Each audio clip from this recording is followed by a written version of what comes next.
ప్రపంచం పుట్టకముందు అంతా చీకటి, శూన్యం.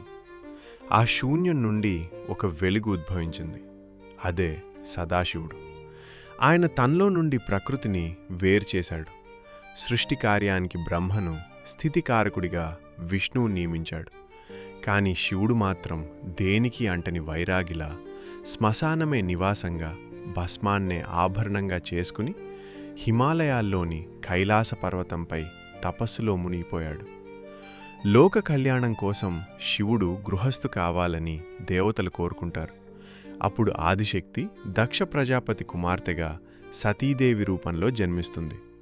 సతీదేవి కఠోర తపస్సు చేసి శివుణ్ణి మెప్పిస్తుంది.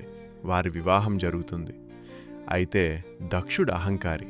అల్లుడు శ్మశానంలో ఉంటాడని, వింత రూపంతో ఉంటాడని హేళన చేసేవాడు. ఒకసారి దక్షుడు పెద్ద యజ్ఞం తలపెట్టి శివపార్వతులను పిలవడు. తండ్రి తప్పు తెలుసుకుంటాడని సతీదేవి వెళ్తుంది. కాని అక్కడ శివుణ్ణి దక్షుడు ఘోషిస్తాక్షుడు ఘోరంగా దూషిస్తాడు.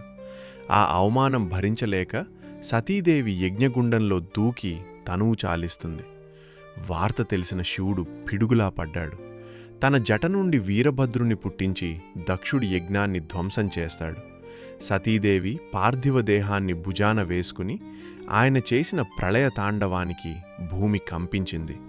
విష్ణువు తన చక్రంతో ఆ దేహాన్ని ఖండించగా అవి పడిన చోటే 51 శక్తిపీఠాలు వెలిశాయి.